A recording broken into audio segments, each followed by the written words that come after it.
We are the co-founders of Dipper.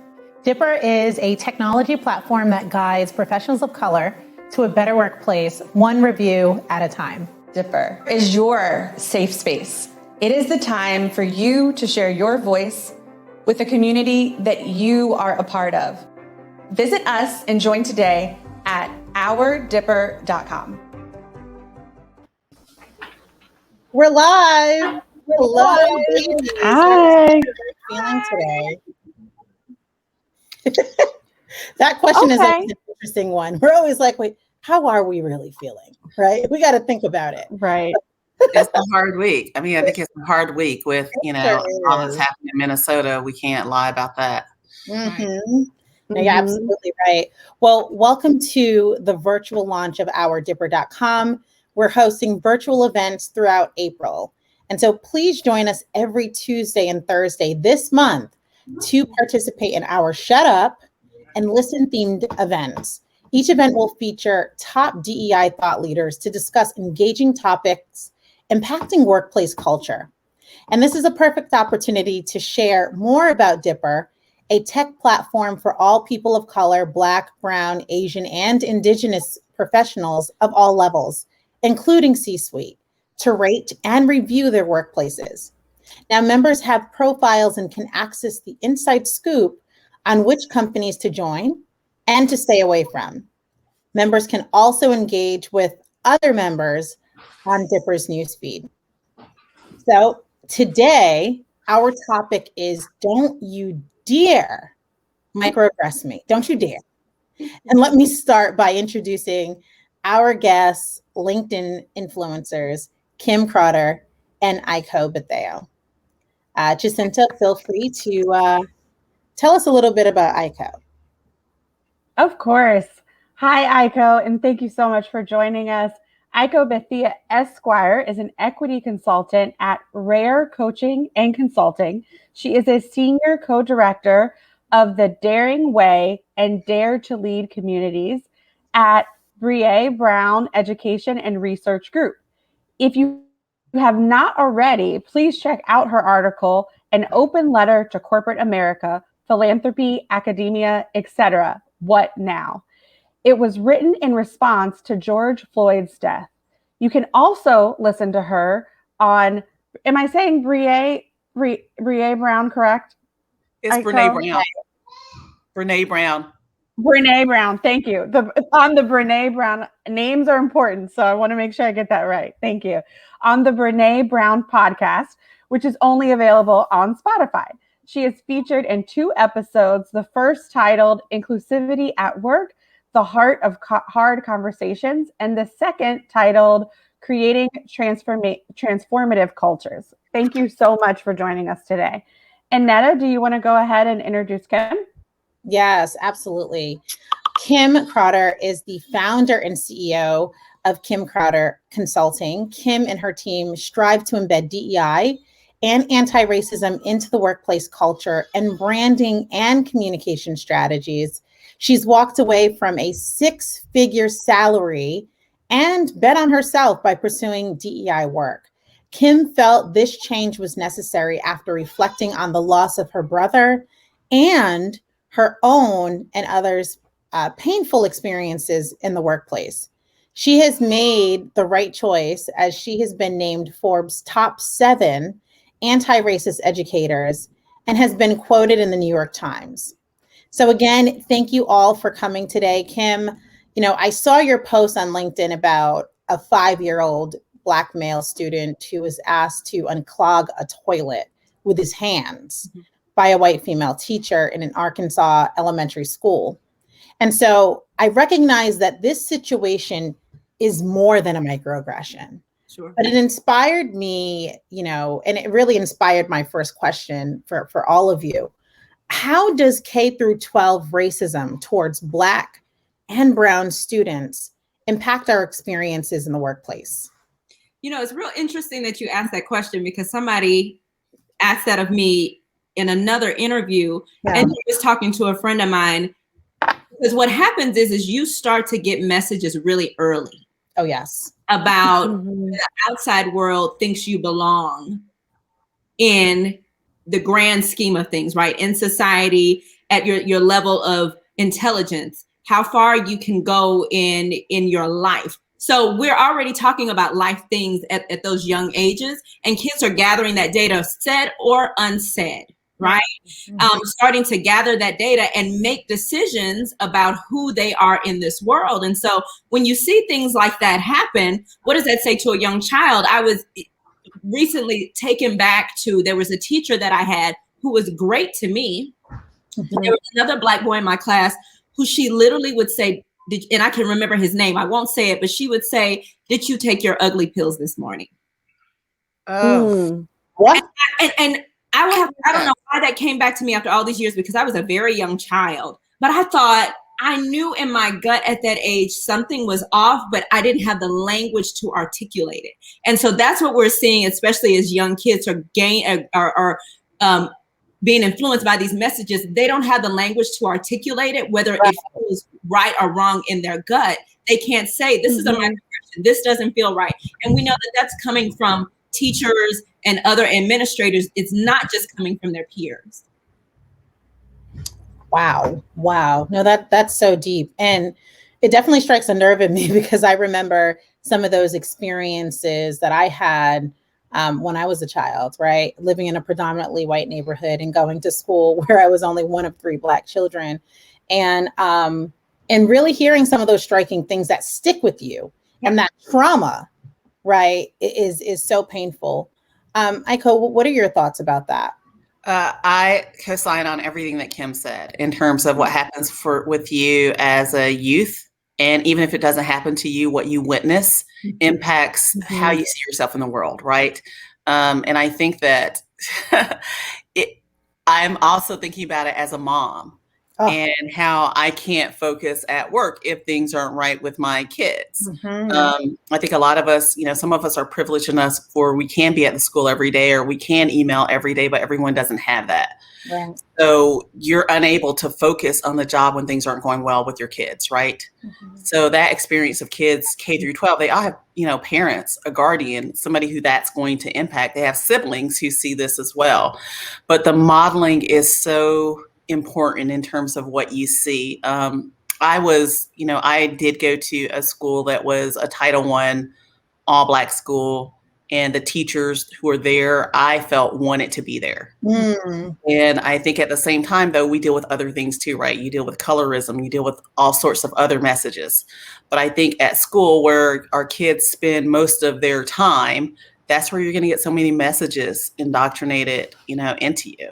Yeah. And so what's happening in the schools impacts the workforce of the future. It impacts the workforce of today, the parents and guardians who are dealing with these issues as well. So it's not its own silo. It's not happening in a vacuum. There's complete runoff all over, throughout. Yeah, absolutely. A couple more things. It doesn't only impact the children that are receiving the language around microaggressions and those messages. It also impacts the kids who are witnessing it, who are not Black and brown. Absolutely. Them, where they have a place in the world, who they have authority over, whose body they can control, right?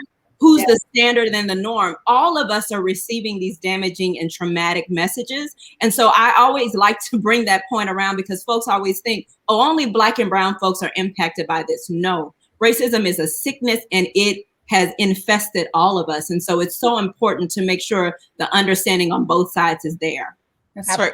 You guys probably saw this post that came up, that it was about, if we have to teach our kids about what it means to be Black in this world, what it means to try to survive when a police officer pulls you over, what's happening when you're being followed in a store, then if we're teaching our kids this like a mark of survival, then what really needs to happen is that white kids need to be taught this as well, because this is how it's perpetuated. Absolutely. And also empowering them to feel that they can have a different type of voice in the society, that they can actually be in a different situation in society when they see these things happening, versus a witness, either a spectator and a witness where they feel disempowered, or that they have to be a participant in the wrong way. Right. Exercise power over. And that conversation has to happen both ways, right? Absolutely. And what people need to understand, children watch their parents. So whatever they are perpetuating within the household is exactly what they will replicate, right? And we see that often. We see that happening often.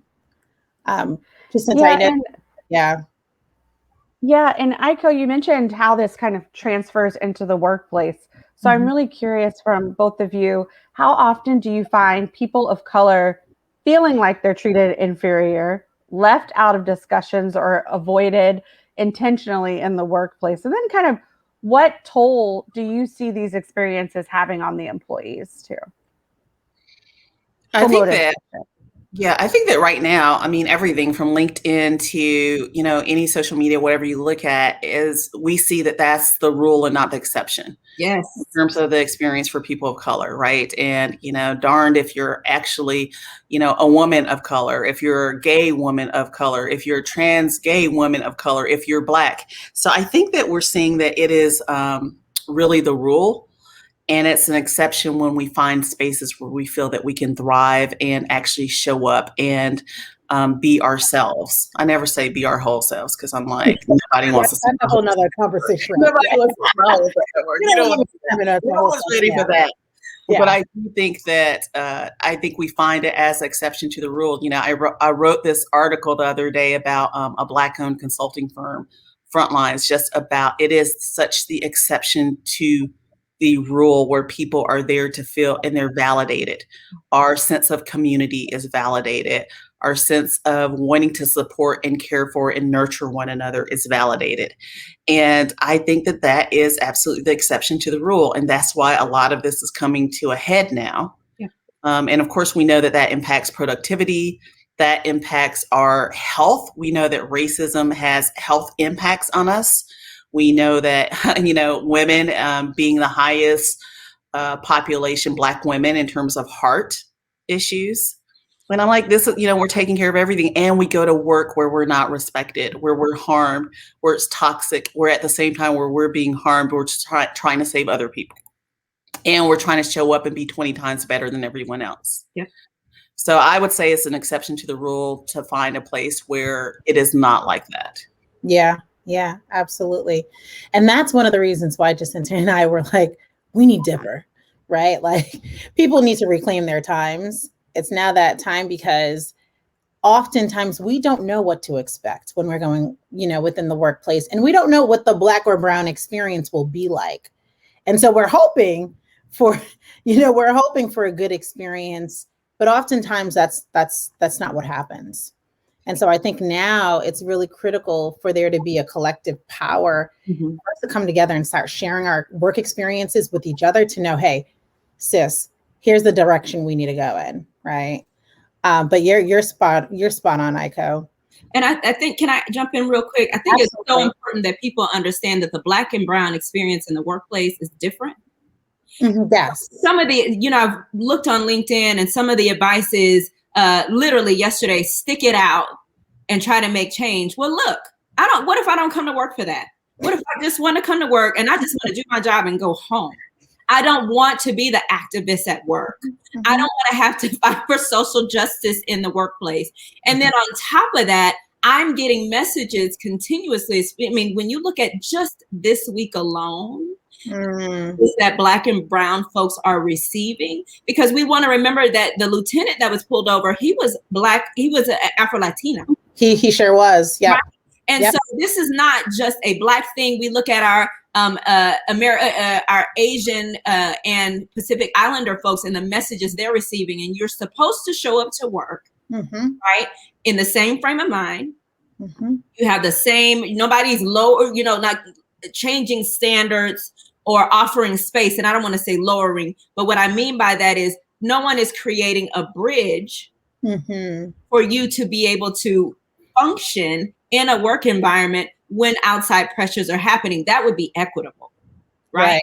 And that is just not happening. And so when the question goes, have you seen people feel inferior in the workplace? Absolutely. And it's not because they didn't show up day one thinking that they were worthy or valued. it is a weathering over time when you continuously don't get your ideas passed, when you are not co-signed, when your job performance review changes after you speak up about something you've seen in the workplace. All of these are ways that folks are continuously saying, okay, well, now maybe I should dim my light a little bit. Maybe now I shouldn't speak up as much. Maybe now, I shouldn't present this idea that could move me further and promote me in not only in this workplace, but in the industry, because this is an overarching societal piece of it. So what does that mean for my finances? What does that mean for my psychological health? Okay, I'm not sleeping anymore because my boss is challenging me on a day-to-day basis. All of this plays a role. It is a much bigger picture than when I show up at the workplace. As Aiko mentioned, when she talked about her child and then feeling the pressure in the workplace, it's so much bigger than that one thing that happens. Yeah. And that's why there's so many hidden stories of people committing suicide, right? Professionals of color committing suicide because of those extreme work pressures. So you are absolutely right. Goodness, people are definitely being microaggressed in the workplace. So what advice would you give someone who has addressed a microaggression, but has been met with gaslighting and is now questioned, or questioning if they are being overly sensitive? What should that person do? Yeah, I always say when I'm working with clients is that you have to know your values and honor them, because values is what helps you to set boundaries. And that's when we get to the point of, this is what I'm not going to deal with today, right? And thinking about, everyone doesn't have a privilege just to leave the job, but thinking about what does your next look like. And I think that is for everyone, regardless of if you're dealing with a hardship or not, you should always be thinking about what does your next look like, and reaffirming what your skills are and what your ideal is, and making that pathway, always thinking strategically about making that pathway, because we should not have to suffer fools. Our health should not be always on the line. We should not always have to be demeaned. That second guessing of yourself and your worthiness and your value, that is when it's, the writing right there is on the wall, and all the things that Kim mentioned already of that we're dealing with in society. Your workplace should be a place that's affirming for you. And I don't mean that you have a boss telling you how great you are every day, but you show up knowing that you're there to learn, to grow, to kill the game, even if you don't have it yet. But what is it that I'm going to do and excel at today? And not actually be thinking about, oh my God, is somebody going to ask me to educate them about my hair today? Is somebody going to actually, am I going to have to deal with the person who's going to ask me about what am I eating today?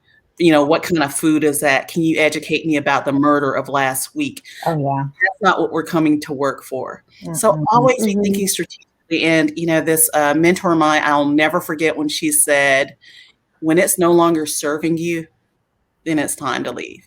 So set your boundaries and know your values. And honor them.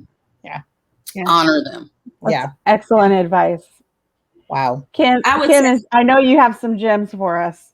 Well, it's interesting because in the workplace, microaggressions are kind of this permissive way of being racist.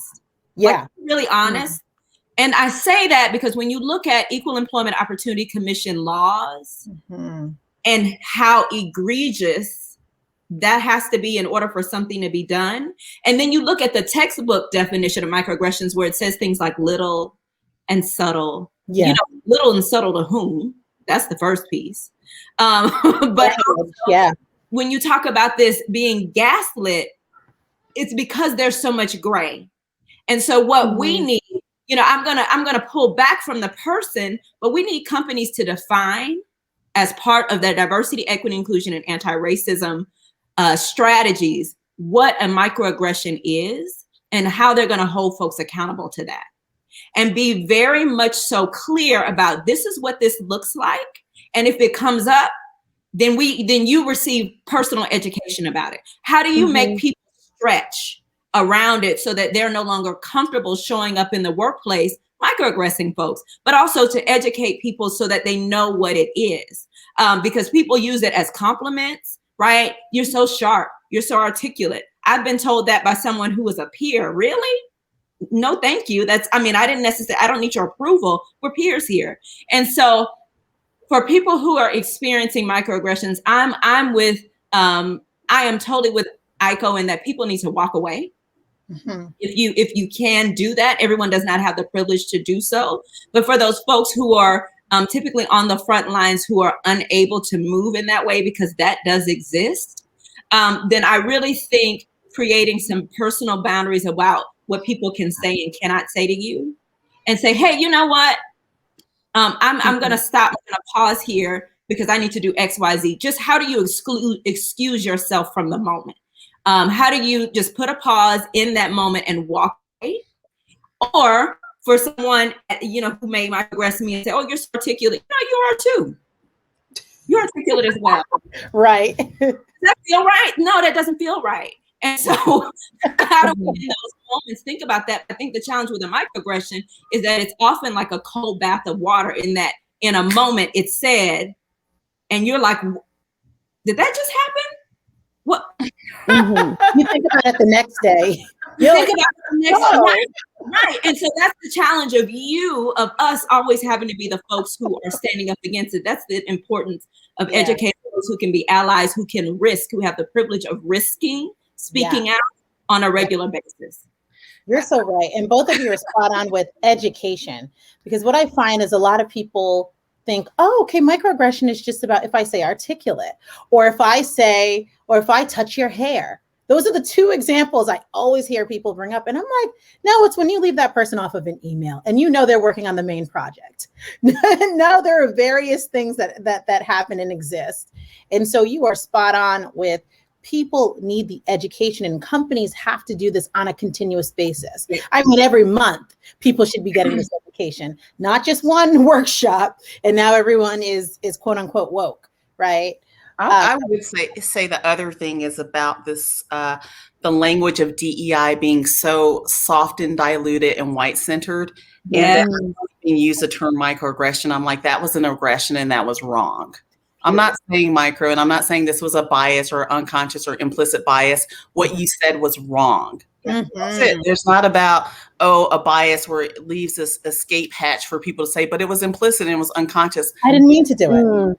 What the impact was, that was wrong because of X. I don't need to play with the word microaggression where there's nothing micro about it. It was an aggression.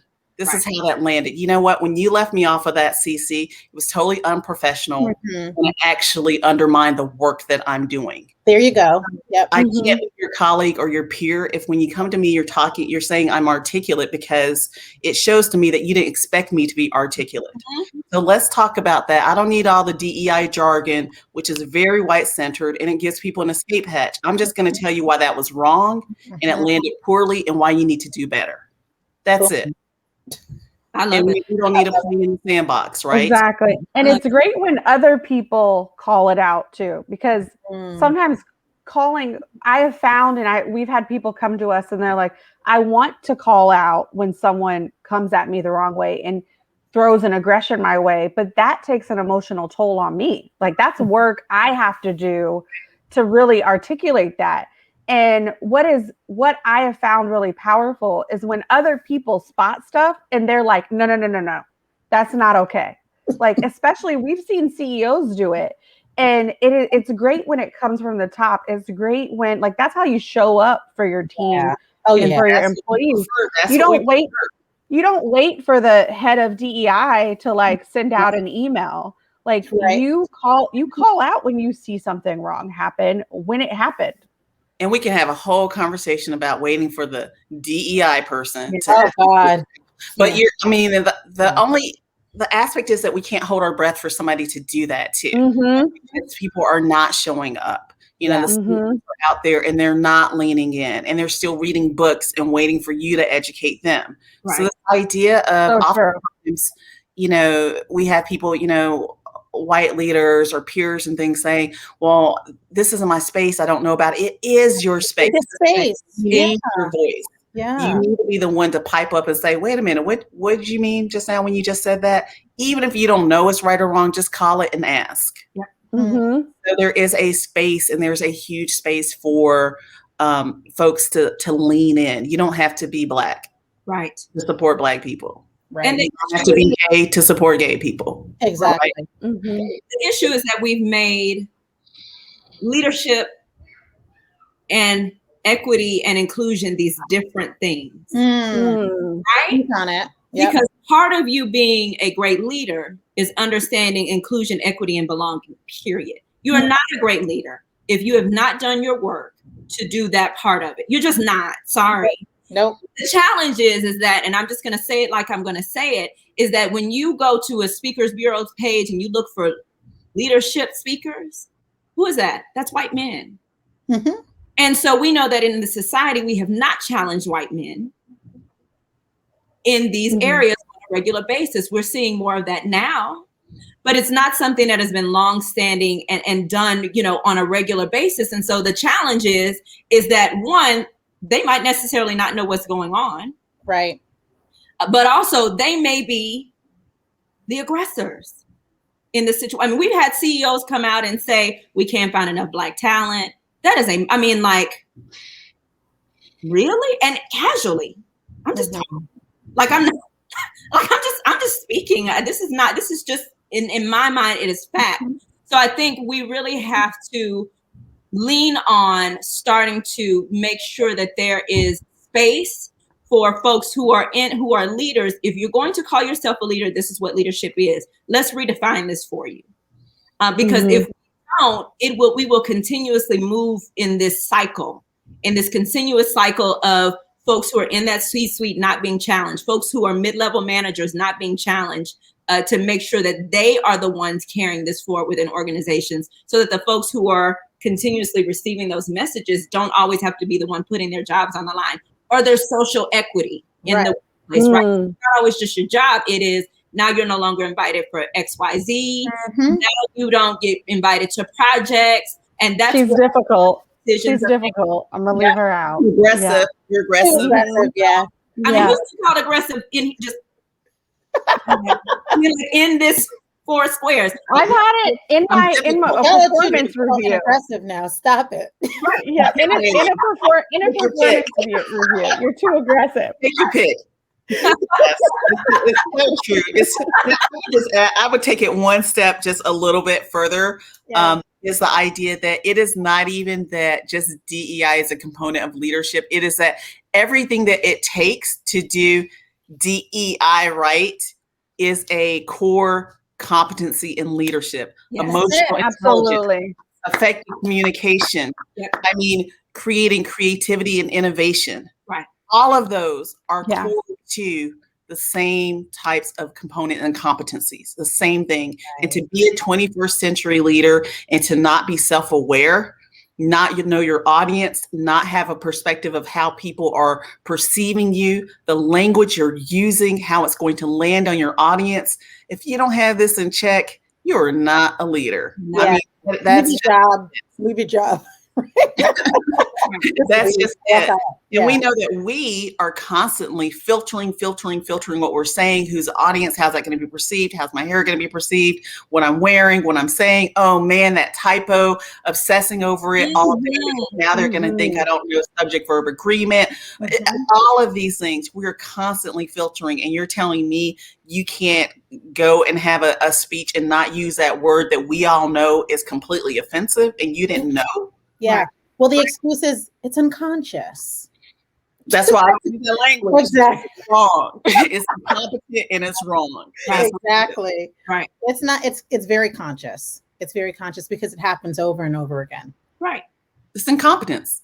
There you go. It is. I can't have a leader who doesn't have self-awareness. You're not doing your work and understanding what you're saying. Guess what?